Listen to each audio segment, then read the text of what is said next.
सिंध के ज़िला जेकबाबाद में गुज़िश्ता 15 सालों में बार बार आने वाले सैलाबों ने न सिर्फ घरों को उजाड़ा बल्कि लाखों अफराद को बुनियादी सहूलियात से महरूम कर दिया। मुतासरीन आज भी कैमों, कच्चे घरों और खुले आसमान तले ज़िंदगी गुजारने पर मजबूर हैं। हुकूमती वादे, दावे और स्कीमें तो बहुत हुए, मगर अमली तौर पर मुतासरीन की बहाली कहीं नज़र नहीं आती। मुंहिंजो नालो शाहज़ाद आहे, ॻोठ पसंद खान ॻोल्हे में रहूं था। असां तक़रीबन हिते असां वटि 4 साल सैलाब आयो आहे, सम्झी 20-25 साल थिया आहिनि असांखे हिते रहूं था। को बि हुकूमत, को बि इशू हिते का तावन न थियो आहे। असांजो जानी नुक़सानु थियो आहे, माल नुक़सानु थियो आहे। 2010 खां वठी साईं असांजो 12 बि आयो आहे, 10 बि आयो आहे तक़रीबन। वरी हाणे जेको गुज़िरियल सैलाब पियो आहे ऐं उहो बि 22 वारो आयो आहे। सम्झ 4 सैलाब आया आहिनि असां वटि, को बि का शइ तावन न थियो आहे असां वटि। मसला ॿियो साल आया आहिनि, मुंहिंजो को घर घाट न आहे, मुंहिंजा 3 ॿारड़ा नाबीन आहिनि। कखां घर में वेठी आहियां, कोई वारिस मलताणी दाख़िल न थियो आहे, मुंहिंजो नालो ई मथे को न आहे वियो, का शइ न आहे। ग़रीब आहियूं, पाण काॾे वञूं भला बेवाह। लाप में माल दाल वियो हलियो, कोई जॾा हुया दवा दारू ई न थियो, ॿियो छा आहे, ॿियो कुझु बि न आहे। घर इहे कखां लॻा पिया आहिनि, का शइ न आहे। न इन वक़्तु काई मां वटि बिजली आहे, न मां वटि हिनमहिल शमशी आहे, न वटि पखो आहे, का शइ बि न आहे। अलाए मां जतीम कयूं वेठी आहियां हिते नंढड़ा ॿारड़ा।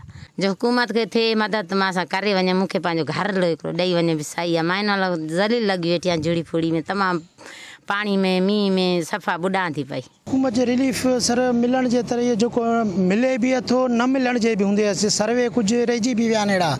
उहे जाइज़ी जेका कम वारा माण्हू आहिनि, जेका रिहाइशी हक़ वारा आहिनि, उन्हनि खे हक़ बि सर्वे न मिलिया आहिनि अञा तक। और कम करे भी थी हुकूमत, उहे न कराइण जे बराबरी है न, भला लेकिन करन भी था, हुकूमत करे थी। बाक़ी जो सैलाब अचन था, यूसी बकापुर असां सैलाब जे गढ़ में आऊँ।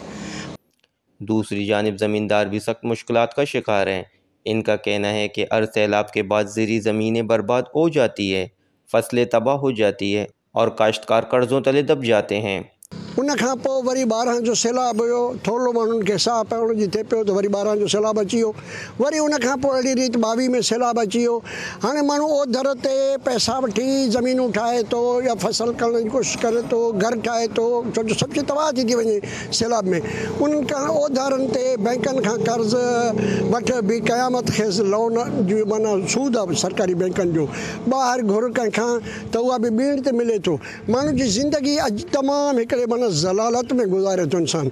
असांजो ख़ासि करे जेकाबाद ज़िले जे अंदरि जेको हशर आहे, 2-3 सैलाब खां पोइ तव्हां नकल मकानी करे निकिरंदा। जेको ग़रीब न फसल बि नथो थिए, आबादी बि न हुजे, पैसो बि न हुजे, घर बि न बचे, ज़मीन बि न बचे, त उहो मजबूर थी ॿियनि शहरनि में वञी करे मज़दूरी करे पेट पालण लाइ परेशान आहे। माहिरीन कहते हैं कि सैलाब से निमटने के लिए देरपा मनसूबाबंदी और ठोस इक़दामात की ज़रूरत है, वरना ये सिलसिला यूँ चलता रहेगा। मुतासरीन की बहाली और ज़मींदारों की मदद के लिए पॉलिसियों का ऐलान हो जाता है, मगर इन पर अमल दरामद न होने के बायस मुतासरा अफराद की ज़िंदगी आज भी मुश्किलात की तस्वीर बनी हुई है। वश न्यूज़ जेकबाबाद।